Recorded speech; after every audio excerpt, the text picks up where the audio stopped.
and welcome back to another episode. Today we are in Dallas, downtown Dallas to be exact, because we have an Amazon seller meetup happening tonight, and I am joined today in the hotel studio with Becky Stillman. You guys, if you've heard her on the podcast before, but if you're in any of my groups, you definitely know her. She's in there helping everyone out, just like I am. And so it's been really awesome watching her journey over the years. And today I wanted to ask about how to hire a VA if that is something that you're looking into.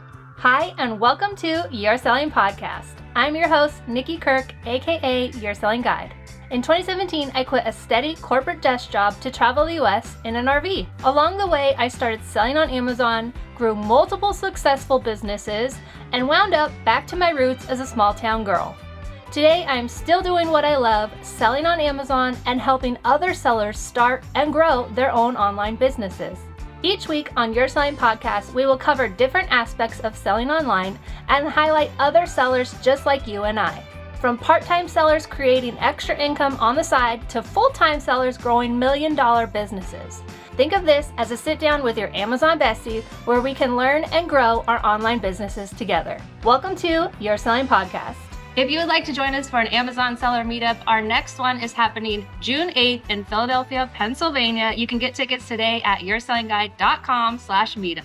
Okay, so there's like a variety of reasons why you might want to hire a VA. You can maybe be starting a lead list for yourself, or you maybe want one, just have someone to do OA for you, or whatever it is. Like really, VAs can do just about anything.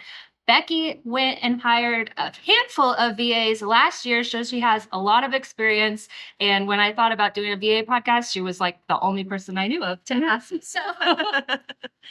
So with that, how did you we were going to hire VAs, and how did you go about, where'd you start? I dug into it to find out the most popular places to search. And I heard of Upworks, and the main one that I saw over and over and over again was onlinejobs.ph, which is a sourcing agency out of the Philippines. And I really liked their process. They had there's a free account. You can go in there and poke around and see what you like, if you like how it flows. And then there's a paid version, which is what I ended up going with. I think it was $69 a month. I suggest going on there and looking around first, but it will only give you a limited detail for each applicant. You can post a job, but you have to have post approval. It's a little more time consuming. So I just looked around and searched. I literally put Amazon VA and Amazon virtual assistant, lead list generation. That's what I put in the search bar, and resumes pop up. And then when I was ready to go through with the interview process, that's when I upgraded the account to the $69. And then you're able to view the full resume of the employees. You're able to direct message the employees and the job applicants. Say it again. Direct message.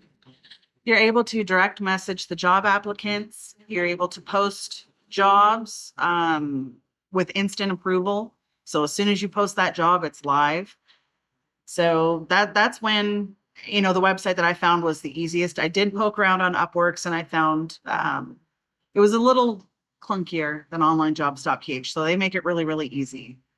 So .ph, we're talking Philippines, yeah. Right? So you're hiring a VA out of the Philippines. What are some of the pros to that? Obviously, it's money. So a VA in the US is going to need more money to live, cost of living. So what are some of the pros to going through the Philippines? The Filipino people are they're notorious for being such hard workers, dedicated employees, highly respectful, highly driven. And again, the cost of living, like Nikki mentioned, is so much lower. So having an employee there, you're paying $3 to $5 an hour. $3 to $5 an hour in North America is nothing, but $3 to $5 an hour in the Philippines is massive. It's such a phenomenal price point for them. And, you can pay as much. I recommend paying as much as you can afford, because they are phenomenal workers. But that itself right there is just, you get more bang for your buck, basically. So you're kind of in a unique situation because you are married to a Filipino. Your mother-in-law is from the Philippines. So you have a little bit more insight into their culture, because they're they're different than us in some things, which will become more apparent in the interview process, which we'll get to. But what are some of the things just from being married and being in a Filipino Yeah, family? I'm surrounded by the Filipinos in my family. There are, my husband's firstborn American, but his mom born and raised in the Philippines, and all her sisters and brothers that now live in the United States. They're just they're so hardworking and driven, and they're ready to go the second they wake up until the second they go to sleep. Like there's no downtime. And that goes for all of them. They're just very eager to please, eager to work and prove themselves. The culture, they're very spiritual, they are very respect based. I had to, with hiring the VAs, they would all call me Ma'am Becky. And it took me a bit. I'm like, no, just call me Becky. And they're like, oh no, like you're Ma'am Becky. Like how they speak to you, they really put you on a pedestal and give you so much respect. And it's so easy to be respectful back to them because they are so unbelievably, hardworking, and just they want to please. Everything that you bring to the table with them, they want to give back to you tenfold. There's some like I want to say myths, but there's like rumors, and they're kind of old. Like I've heard these rumors since when I started selling on Amazon that some of the VAs might just ghost you. Did you? Yeah, yeah, absolutely. So they're very non-confrontational. So a lot of times VAs will, if they feel like they've failed in their job, they'll just ghost. They'll just disappear. That'll be it. They won't respond. They're not people that will come to you with difficulties as a rule. So you have to really handle them with almost with kid gloves. Like you really have to make sure that you've got a good line of communication open with them, because if they feel like they're failing you, if they feel intimidated, they'll just disappear, and that'll be that. It happens a lot. It didn't happen to us with any of the employees, but there were people in the interview process that I had really high hopes for that just decided to ghost us. So for whatever reason, and it could just be because they don't want to disappoint. You were placing job applications, or you were just going through people that were ordering? I did a job post, and initially, and one of the ways I did the job post, it's a tip that I have that is phenomenal. Obviously, you'll get flooded with applicants. Like we were getting 150 to 200 applicants a day. So in my actual job post, I buried a hidden question towards the end. And I did 3 different job posts, and one of them was the most important thing, the most important quality that I want in a VA is someone that has a strong attention to detail. And at the very end of my whole job post, I put, include in the title what the most important characteristic of a VA is for me. So that was an excellent first way, like to weed out, a lot of, because you will get a lot of spam applications. And so as soon as I was looking at the applications, if it didn't say in the title, most important characteristics is attention to detail, went right into the trash. Another one was include AP24 in the subject title. So you just go through, if it doesn't include AP24, right in the trash, because you will get overwhelmed with the amount of applicants for the position. And that way it will help you narrow down. It'll be like that initial gatekeep almost. Yeah, that's something that goes with hiring across the board. So you guys who've hired in the US even probably already know this, but when you place job ads on onlinejobs.ph, right? Yeah. Or on LinkedIn or Indeed or anywhere you place jobs, there's an ability for the workers on there to just submit their resume. They don't even have to really read your job description. And so wherever you're hiring, that is a great tip to kind of like ensure that someone's actually read, and you're not going to waste your time on someone who spent 5 seconds. Yeah. Yeah. Another thing that I really enjoyed with onlinejobs.ph is they have apply points. So each VA or job seeker is given an allotment every day of a certain amount of job points. And if I'm not mistaken, it's 15 to 20 that they get per day. And so when they apply for your job, they have to assign an apply point, and that will help you gauge their interest in the job.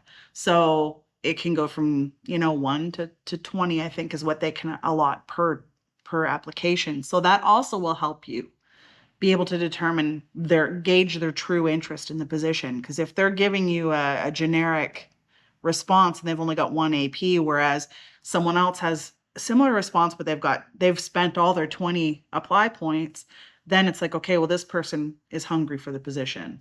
Oh, that's interesting. So you almost know like this person really would like this job Yeah, versus yeah, it's helpful that way. If you've got two people that look, really positively and you'd like to move forward with the interview process, it's another way to help gauge your decision between two people or multiple people is looking at those apply points. Nice. That's interesting. Okay, so you've got your applicants. How do you go about like setting up an interview with them?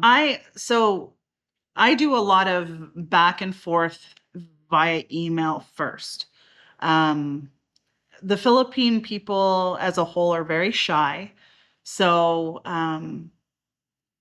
the questions that you are asking, it's very different than the questions you would be asking an employee in North America, because they want you to feel like you're interested in their family, in their home life, things like that. So whereas in North America, if I was hiring Nikki, I wouldn't be like, so Nikki, like, how's this, how's your Are you family? married? Are How you many married? kids? How many Yeah. kids? Yeah. But they want you to show a genuine interest, because then it makes you more relatable.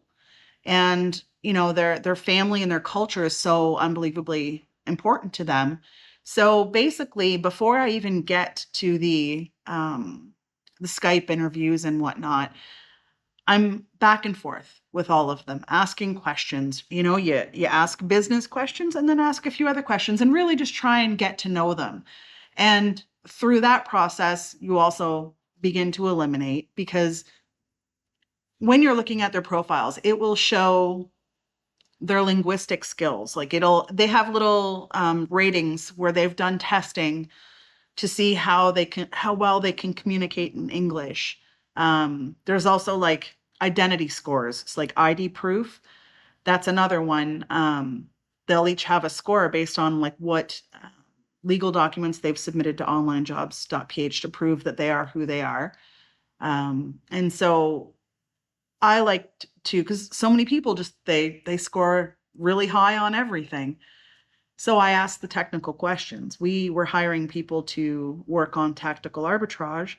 And so I was asking questions about tactical arbitrage. And unfortunately, a lot of people's eagerness to want to perform the job may outweigh their actual technical ability. And so during this time, I would ask, walk me through your sourcing process.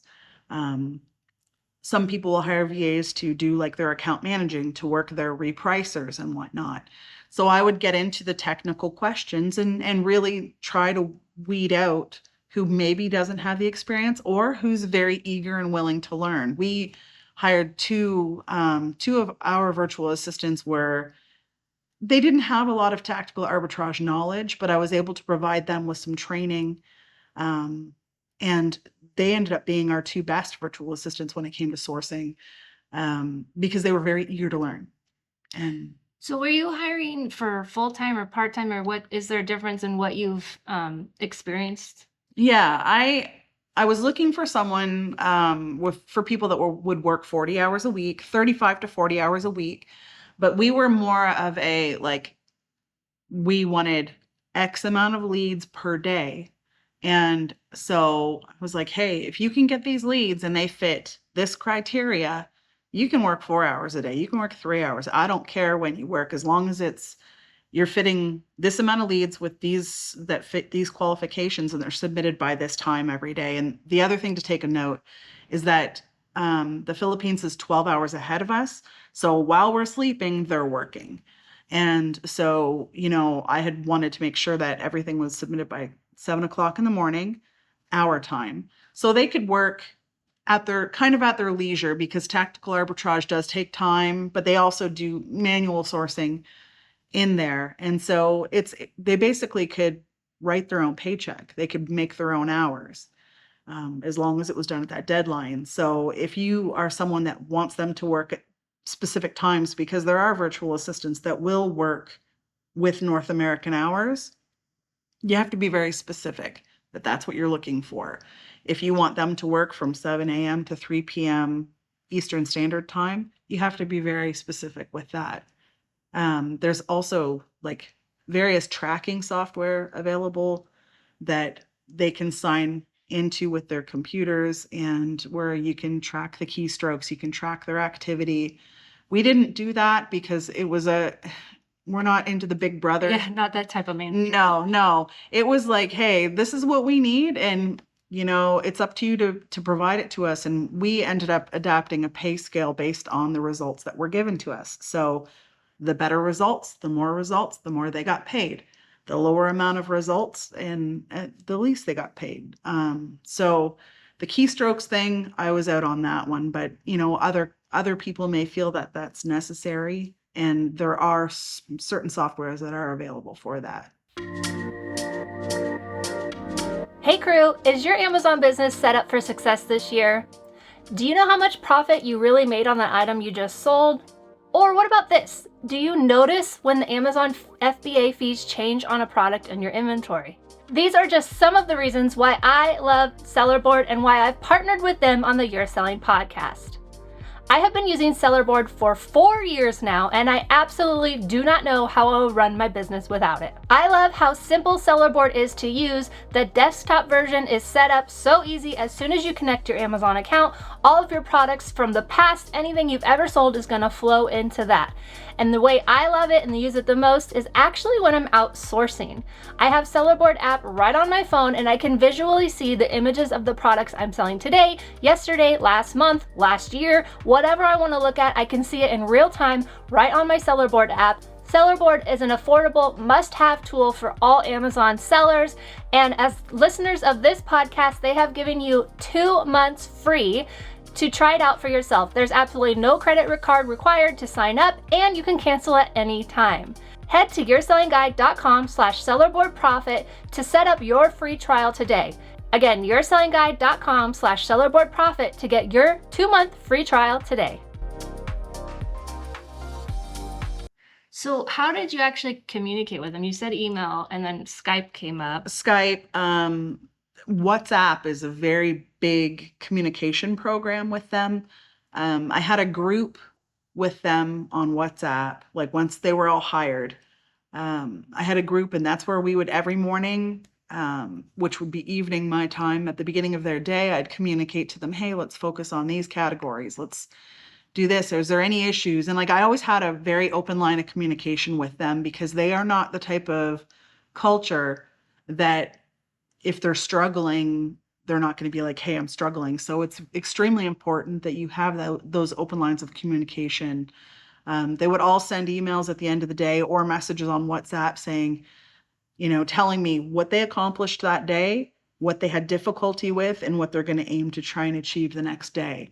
So that kept a very open line of communication. If they were struggling with any of the software, I was able to address that, because there are hiccups along the way. Software glitches out on occasion. When you're dealing with having different access to accounts, sometimes they'd go haywire. And so if you don't address that stuff as soon as it occurs, then they can't work. They can't perform their duties. And it's not fair to not pay them properly based on a software issue that you have to fix. So that's one part of having someone in the Philippines, that when things go sideways, it's typically in the middle of the night, and you got to jump up and you got to fix it, or else they just can't work. So WhatsApp is the number one form of communication, and it works through your cell phone. It's like a text message back and forth. I'm sure my dad, I don't have it, but my dad has it. So I'm sure most people. Yeah. WhatsApp's I had it many, many years ago, and it was our number one form of communication. If I had to send something kind of official or anything like that, I would email it, but I would also follow up with WhatsApp. That was our main form of communication. Okay, so let's go on to the interview process, because when I started your selling guide, I for sure had never really hired anyone before. I mean, you have full on hiring knowledge from your past career, but it was brand new for me. So just for people who have never hired anyone before, what are some of the things you want to look at? Like, especially when it comes to the people claiming, I never knew, apparently this is a stat and this is a US stat, that like a third of people lie on their resume. I'm not a liar anyway, so that's just bizarre to me. Yeah.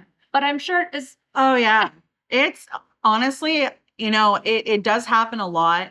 And it happens even more so, I found, because with the Philippines, like you're dealing with people, but there's situations where I'm like, okay, I'm communicating with this person.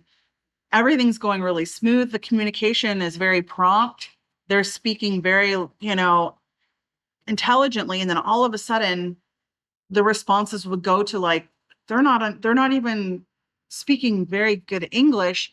And that's when I learned through my VAs, the ones that we did hire, that a lot of people, there'll be a group of like 10 people, and they'll be pretending to be this one person on onlinejobs.ph. And, they would have someone that would communicate, and then they would have someone else that would do the work. And then, like there was and that was really difficult to get through. So really communication before we even got to the Skype interviews, there was so much email back and forth, and really opening those lines of communication, and really trying to find out if they could do what they said they could. I ran a couple tests for a few of them. I'd give them access using a program called LastPass.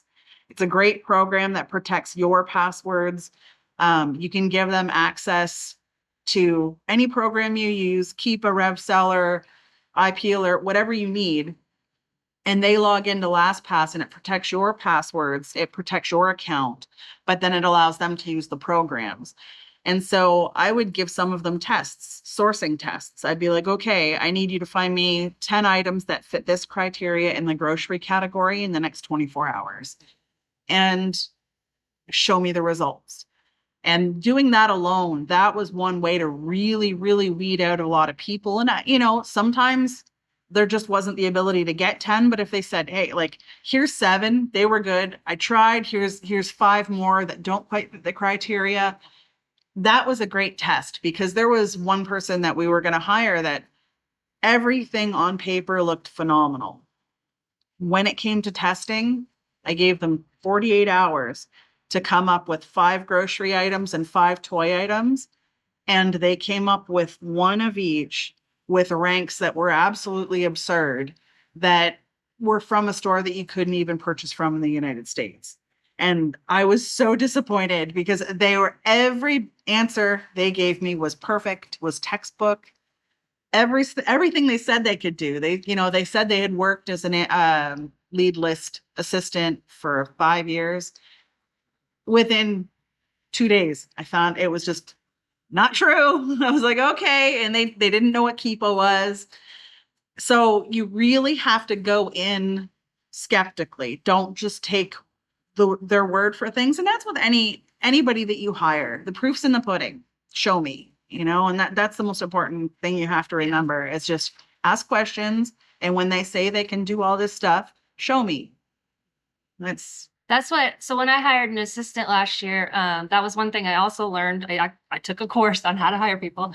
And it was like, give your final applicants a paid project. So it wasn't something that we're going to do for free. I paid them for the hours that they worked, and I gave 2 different applicants the paid project. And then I could see it was work they were really going to do.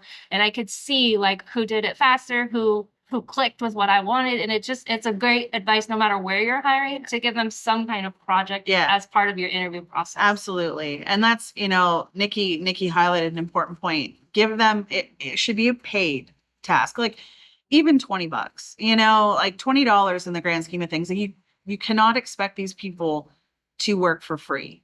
And the other thing that just popped into my head, something that's also important, is to find out their internet stats, their computer stats, because assuming they've got the same type of internet that we have, don't do it. They don't.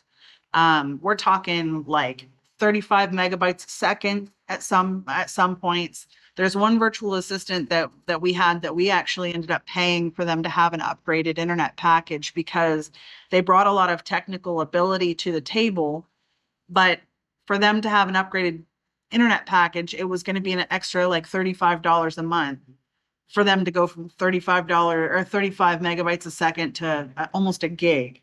And $35 a month may not seem like much to us, but when you think about it, for them, that's almost, that's like 2 days' wage. So things like that, technical aspects where we just kind of assume in North America, like you've got good internet, you can do this.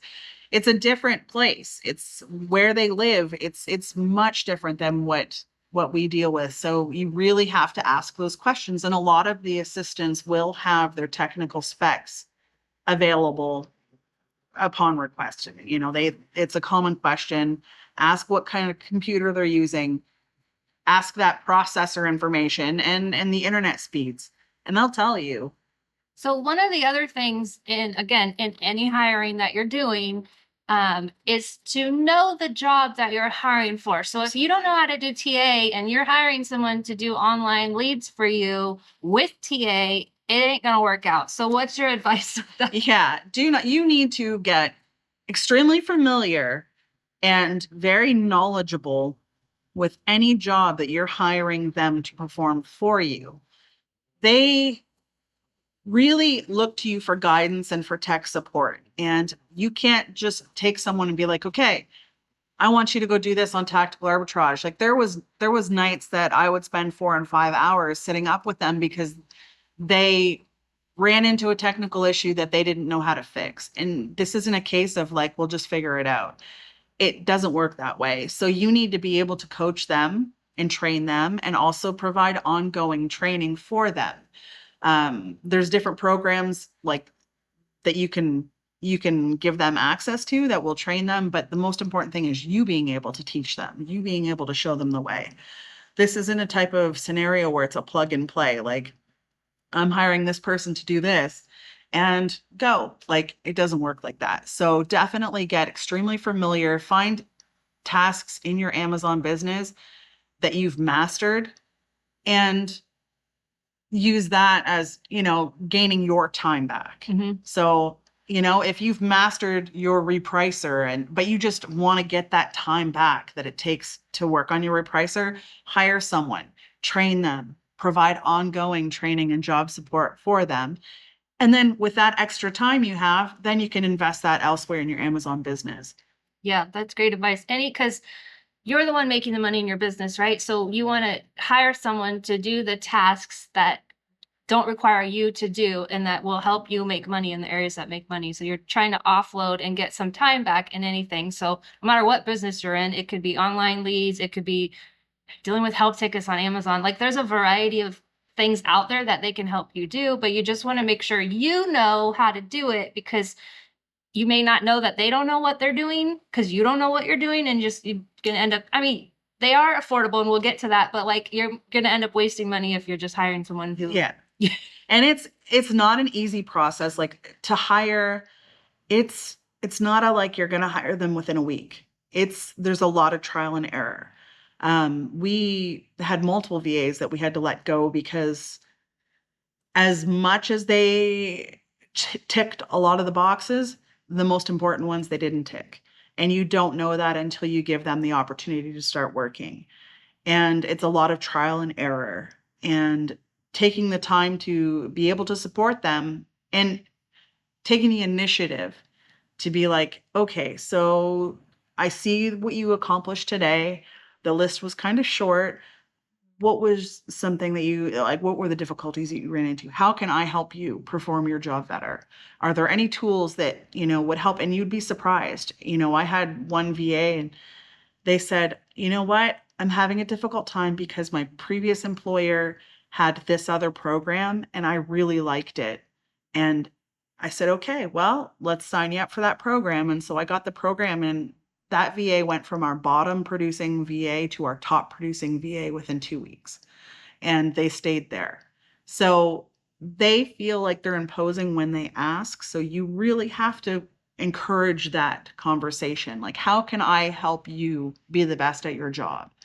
And, that's something that you really, really have to focus on. I can't stress that enough because they're not going to be like, hey, hey, Nikki, I could really use this. They don't do that. You really have to get on them and say, hey, like, what can I do to help you? What will help you do? Because they want to be the best at their job. They really do. So that in itself is extremely important. Yep. So you got your handful, you're ready to interview them. It's obviously digitally over the internet. How did it work? What did it look like? So I scheduled them through Calendly. Is it Calendly? Yeah. I say it? Calendly. Yeah. You set up your schedule. It's different because of the time zones. But I set my availability. I had them schedule whatever was best for them, and I encouraged a Skype interview. Do not go into it thinking that you're going to see them on Skype, because out of the probably 75 to 100 people I interviewed, I saw 4 on camera. 4. That was it. 3 of them had their mics on, but no camera. They're very shy people, and they're also, when one of them finally had the camera on, she was so nervous because I could see the background of their home. Like, a lot of the Filipino culture, in North America, they see the movies, they think we're all in these, really bougie places, and so they're very humble people, and they may feel ashamed or they may feel shy, whichever. So do not go into the interview thinking you're going to have a face-to-face. A lot of times I was on camera and asking questions, and they were typing in responses because they were Oh, wow. they were nervous about their ability to communicate. And so things like that, it's just, they're shy. And so you have to go in prepared to be the only one on camera. Speak slowly, understand that English is not their first language. And in their actual online jobs.ph profiles, it'll show like their own score for how well they speak English, how well they write English. There's things like that. So, take that into consideration. And it's just have your list of questions, really, and get your answers that you can get, take your notes, and, then put a pin in it and revisit. If you've got any further questions, have more back and forth conversation via email or WhatsApp. Or a lot of them will use Skype Messenger. That's another one. Once you've opened up that Skype interview, they may go back and forth that way. And really, I found that interview process was the least fruitful, over having one? like the Skype, doing the okay. Skype. I found more of like the test-based interviews was the best. It was like they want to answer your questions and whatnot, but then they get nervous. I had some of them just completely dip out of the Skype interview in the middle of it, and I didn't know what I had asked, but they just felt the anxiety. Oh, geez. Yeah. And I'm like, okay, like I understand that, but they just anxiety and disappeared, so it's a very different process than how you would interview in North America or other parts of the world. You just have to go with your patience and don't have super high expectations. Just hope that you can get as much information as you can and not take too much of their time, because the time's valuable to How them. long did you? I tried to keep it below 30 minutes, which was super achievable, but some of them, like it was very open, like ask me questions, I really wanted them to ask all the questions, and they asked me a lot of questions that I had never thought of. And I kind of let that dictate how long. Okay, so you've gone through the interview process. What does it look like to hire them? Okay, so one of the most important things that, the Philippine people really take pride in is an actual job offer letter, like a job proposal letter. So I literally Googled job proposal letter. And I use that template, and it's where you offer them a position with your company, where you extend that formal invitation. And a lot of times, we had two of our VAs said, I printed that out and put it on my fridge because they were so proud. It's something to be very proud of working for North American clients.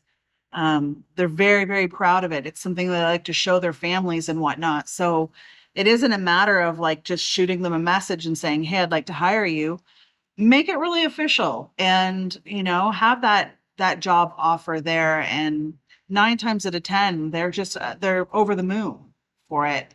So I ended up having a full job package that entailed everything. Like a company, I was going to ask about that. The company, like your policies on sick time and time off, and like a handbook. It's a company handbook. Yeah. And so I made a big, huge company handbook that addressed sick time. It addressed the Philippine people get something called 12th month pay, or 13th month pay. And you pay that in December. It's typically paid anywhere from the 15th to the 24th of December. This year, I left it up to them. I was like, when do you want to get paid? Would you prefer to get it on the 15th, or would you prefer to get it the week of Christmas? And what you do is so if they've only worked for you partially for the year, you add up what they've worked, and like you take an average, and you pretty much, if they've worked the entire year, you pay them a full month of their salary on that day. If they've only worked for part of the year, then you kind of just retroactively prorate it. And that gets paid 100% of the time. They fully expect it. It is government mandated by the Philippine government. There's also certain days that come up that are paid Philippine holidays. It's important that each year you take the time to see what the paid Filipino holidays are for the year 2024, etc. Recently, it was a Monday, and the president of the Philippines declared Monday to be voting day. And that Monday, the Filipinos had to have the day off and with pay. And that's just, the Filipino government can come up with that, and whatever they decide, you have to honor. And so that's something that's extremely important that you pay attention to, or have that good communication with one or all of your VAs and say, hey, can y'all let me know what's important to you this month? What holidays are important to you? So you can be respectful of their traditions and their needs as employees. Yeah, because you're not hiring them and saying you're going to work how I want it in the US. You're hiring someone in another country. It's very important, especially if you want the best out of your people, to respect them and their holidays. So while there's not like any like legal things as far as taxes, we can get into that, but like you don't have to give them that time. No. But they're probably not going to work for you. Yeah. If you don't. Yeah. And the 13th month pay, that's 100% have to. You have to do that. If you don't do that, you won't have employees. They'll leave, period.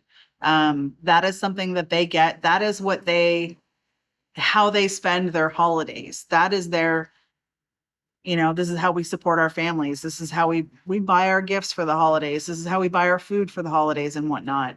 This is how we celebrate.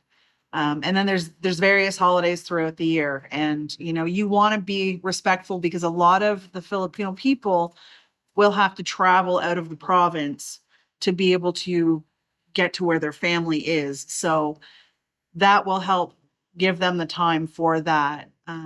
They're Christian, right? For the most part. For the most they part, yeah. have some of the same Christian holidays we do in the US. Yeah. And they have different holidays where they have where they go and they pay respects to their like fallen elders and things like that. And they'll go and spend the day in a cemetery and with their family grave plots. And a lot of times they have to travel to get there, and they're on buses, and it's like a whole process. And so in order for them to be proud working for you and to work hard for you, you have to give them those respects. So for your business, it's important to do your homework, to have that open line of communication and say, hey, have you got anything within the next 30 days that's important to you? And if they're parents, if someone's working for you that has children, their child's birthday, things like that. If you just extend those courtesies of being like, hey, why don't you take this day off?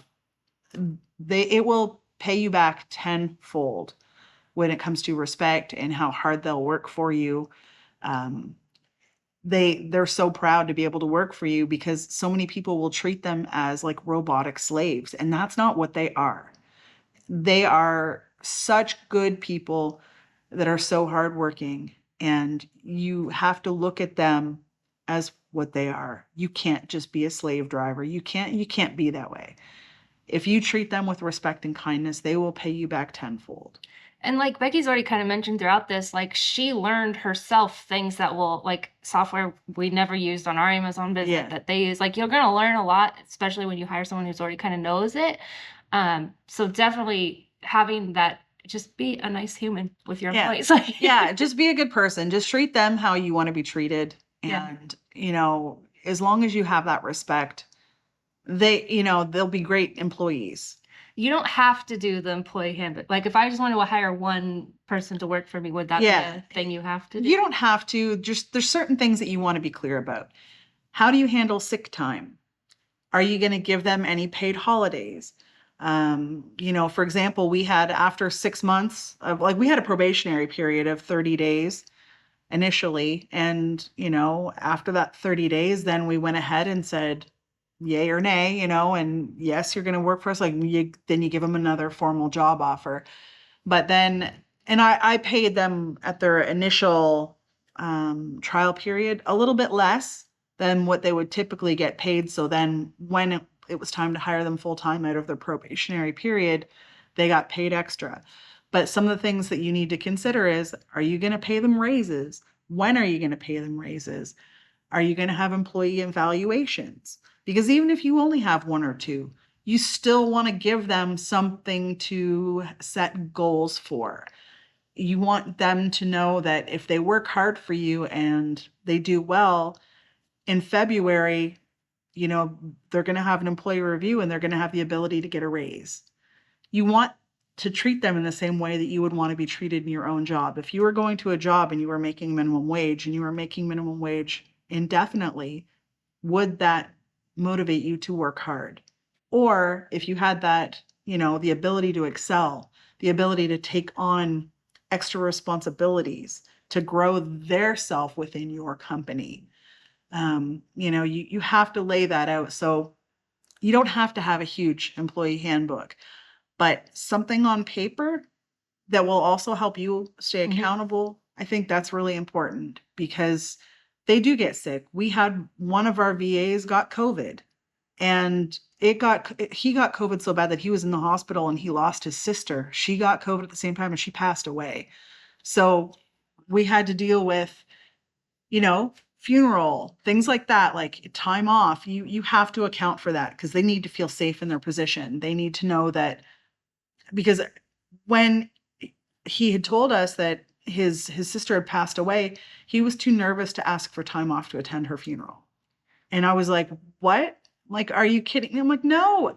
And he was blown away. And he said previous employers would not give him time off for something like that. So you have to understand that as good and kind as you want to be and as you are, they may have been treated poorly by previous employers, and which will also intimidate them. So it's really important to have all that information laid out. Have that open line of communication again.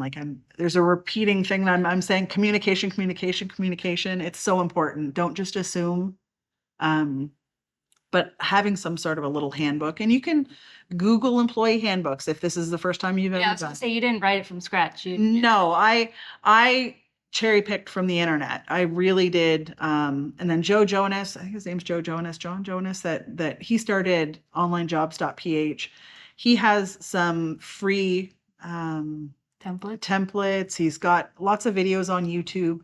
Once you go onto onlinejobs.ph, you can poke around in there and he'll provide some free information, but definitely look into doing things like that just to protect yourself and to protect your employees. So how did you figure out how much you're gonna pay them? What did that look like? How did you pay them? All that kind of stuff. Yeah. I first initially, each employee will have their desired pay range in their profile. I also had it based, like, what we had decided we were going to be able to afford. I was very upfront in the job posting and said that this is the wage that you're going to earn to do this. And I had a range based on results.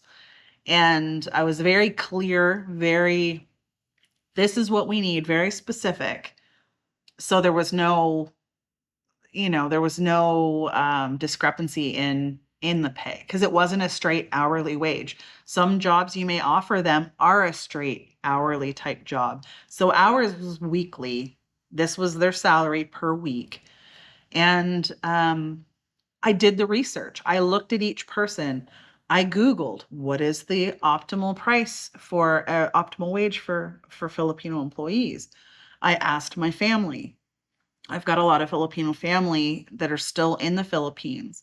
And I asked them, like, what's a wage? What is a wage for an assistant there? What's a wage for a secretary? What's a wage for, and I asked. And then I came up with the most reasonable numbers. And I also had communication. How do you feel about this wage? What is your desired wage for this position? I had that communication, and there are some employees that'll be like, I can only work for you if I'm earning this much money. A wage that I would need to be able to work for you sustainably would be this much money. So that's how I came up with how we paid them. And then What did it end up being, like on average? on Or a average, range? 'Cause they didn't all make the same. No, they didn't all make the same.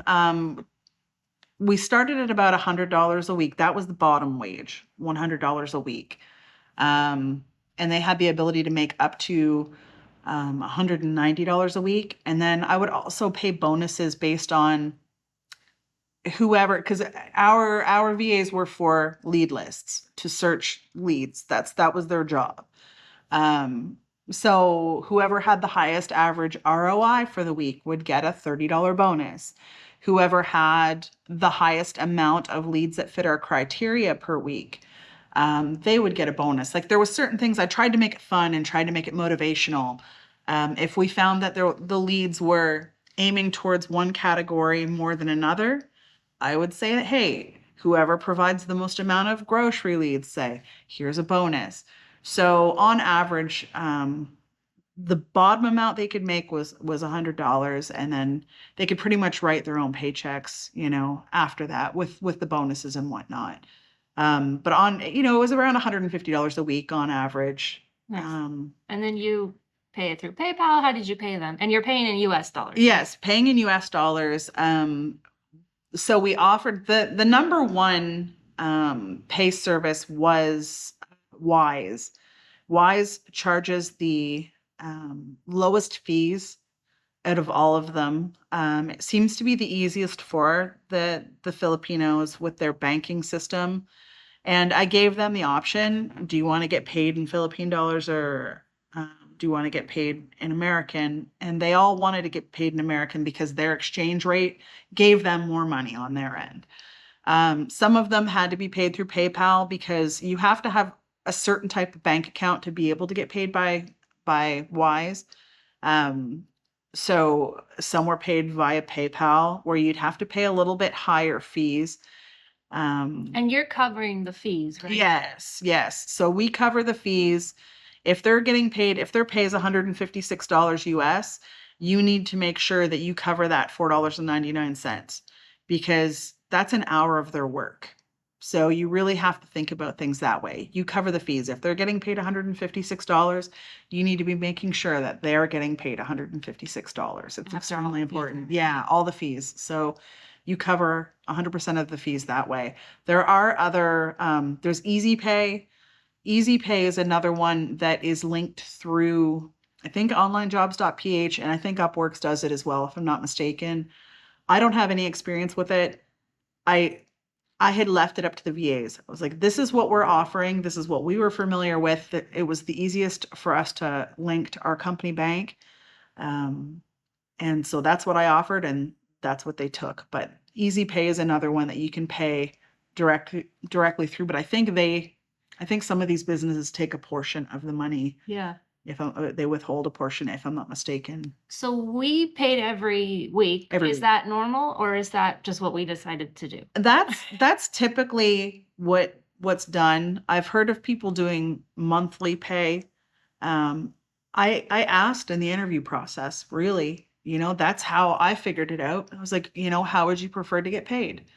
And it was like a resounding weekly. That was the answer, because it didn't matter to me. You're going to get paid regardless. How would you prefer to be paid?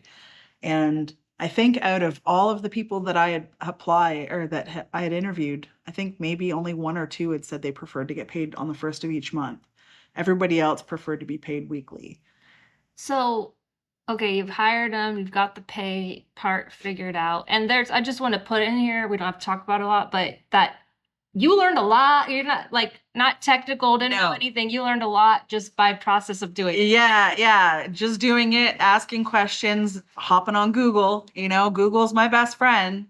Asking questions of other people in the community that have virtual assistants. And trying to gather as much information as I could. There's a lot of YouTube, there's a lot out there, but in the same respect, there's also there's no handbook out there how to hire a VA. Everybody kind of has their own agenda with it. If there is one, it was very much trial and error. Here we go, baby. This is what we're doing. And it worked out. It was not easy, by any stretch of the imagination. I've hired thousands of people in my former career. I've never hired. It was the most difficult way to hire people. It was so different than what I was used to. So, okay, so we've got them all hired, Yep. But okay, the Filipinos are very much people pleasing. And I say this as a people pleaser. So they're not going to tell you their struggles. They also will kind of ghost if they feel like you're telling them they've done something wrong. So how did you handle that? I talked to them like I was talking to my 98-year-old grandmother. That's very Irish and very sensitive. I really did. I really was like, hey, so instead of my old career, it's just like, you're not doing this right. You got to handle it or else, you're not going to be employed with us anymore. You cannot have that with the Filipinos. You have to very much handle them in a very kind and non-confrontational manner. So basically, lead with a compliment, address with the issue, end with a compliment. The old address sandwich, that's what worked for me. So I would compliment them with whatever I felt was a strong suit. And then I would hop into, I'm noticing that this is lacking. Is there anything I can do to help? Is there, anything you're struggling with? I would really need this to happen. And end with I'm super thankful, for how hard you work for us. And, we really appreciate you. We're very proud to have such a strong employee. And it helped because you can't expect an immediate response because there is that translation. So sometimes we had one employee in particular, and she was very sensitive, and it took her some time. You'd see her start to type and then stop, and then start to type and stop. And I'm like, am I about to get ghosted? I'm trying to, and then she would send back a long message, and she would be like, okay, I understand. And I hope, and their fear, I hope you're not going to fire me. And I'm like, no, that's not it. And so I don't know how some of these employees have been treated in the past. It's sad because I don't want anybody to ever have that anxiety. It's like, no, I just need you to address this specific situation. And so that's where those, the daily emails, what they've accomplished, what they struggled with, what they'd like to achieve. That's a fantastic way to be able to go, okay, this person's struggling with this. So let's focus on, and you can also use, if you have multiple VAs, say this one's struggling with tactical arbitrage. And this one over here is a tactical arbitrage genius. Enlist your other VAs. Hey, would you mind helping out? I'll pay you an extra $30 if you spend 2 hours with this employee, and they're more than eager to do so more often than not. So if you do have a team of VAs, enlist them in their help. And, you'll be surprised at how well that goes. But definitely don't just go to don't be as direct as you would like to be. Just be very, very kind. Think of someone you love that's overly sensitive and how you would address something with them. So, okay, so you have someone who, for whatever reason, it just didn't work out. How do you, what did you handle that? That's tough. So I'm not gonna lie, I went into Chat GPT and typed in how to dismiss an employee, like dismissal letters, how to fire an employee that's sensitive, things like that. And I got something and I was like, okay, this works. And so I literally copied it, pasted it, and then I adjusted it. It was tough. A lot of times it was okay, and you never heard from them again. Sometimes they're extremely emotional, begging, pleading, and that is heartbreaking because you do know that you're taking away their livelihood. So the only people that we had to let go were people that were still in the probationary period. So we didn't have to give them any type of notice. And I made sure they were well aware. I really tried to coach them, and I kept, it wasn't a matter of this person sucks, they're gone today. Yeah. I really tried to coach them, really kept them aware with some of the issues. I compared them to the performance of the other virtual assistants and just said, this is really lacking. Like, I need to, in order for us to go forward in a good working relationship, this needs to improve. So they knew. But that's how I did it. You have to keep in mind that if it's an employee that you have had working for you for any amount of time, like with us in our employee handbook, over 6 months, you were considered, like a long-term employee. You still have to, going back to the 13th month pay. So if you've had a VA work for you for over, I think it's technically over 3 months, but over 6 months, you have to retroactively pay them that 13th month in December. So if the employee has worked for you for that much time, you have to go back, Yeah. that there's certain things like that. And that would be something that would be good to be covered in your handbook.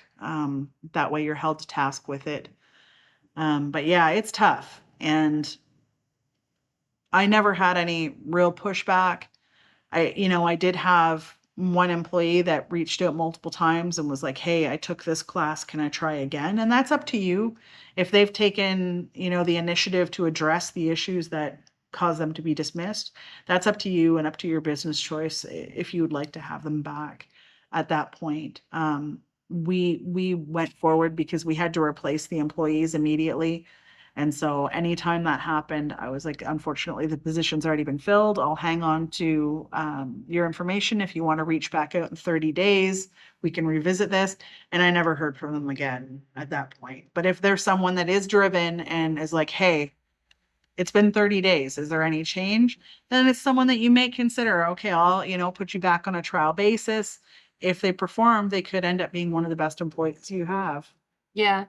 So I know this is a whole lot that we've covered. The last thing I just wanted to cover is like the tax part of it. So from my understanding, you can correct me if I'm wrong, you're just hiring a contractor just the same as it would be a 1099. So you're taking the expense and they are getting paid and it's on them to do whatever taxes in the Philippines, right? 100%. So there's no kind of like tax legal things that you really have to worry about on that. No, that's 100% correct.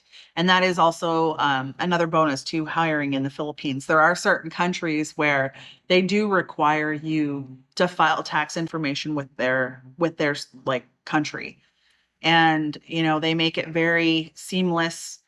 And, you don't have to deal with jumping through any sort of crazy hoops. That's literally how you handle it. So, y'all know I have a lot of things going on, and absolutely hiring people to help me in my business was the only way I was going to grow, because you can only do what you can do. So if you're at the point, like Becky said, it could be $400, $500, $600 a month out of your business, which is really nothing to us, but that is a full-time income. So that's why Filipino VAs are very excited to work for North American employers. So definitely think about how you can grow. And Becky is on Facebook and on Instagram and is more than happy to answer any questions. Yeah, absolutely. Reach out. Honestly, find the most important thing to remember is just master something in your job, and you could hire them to work that. It's not just lead generation. It's responding to customers' feedback. There's some that will do wholesaling for you. Again, you need to master it. Don't just think you're going to hire a wholesale VA and they're all of a sudden you're going to be a wholesaler. Find someone that can take something away from you, that take and give you that time back to apply it to other parts of your business. So Becky is, again, in the groups, Becky Stillman on Facebook and FBA Becky. At FBA Becky. I'll link it in the show notes. So Yeah. you can just click on it on Instagram if you want to reach out and get more specific advice. Yeah, Whatever. yeah. She's the open book. So Yeah. Any questions you have, feel free anytime. thank you guys so much for tuning in. Don't forget, we have a Bolo group. It's called I call it the OG Bolo group, the Retail Arbitrage Bolo group. If you want to join it, again, everything is at yoursellingguide.com. Don't forget to like this podcast, subscribe, share with a friend, anything. Hopefully this episode was helpful, and leave a comment like what other topics about Amazon that I maybe don't specifically cover, but I'll happily reach out to someone who does know it. So definitely thank you guys so much for listening. Happy sourcing, and we'll see you next week.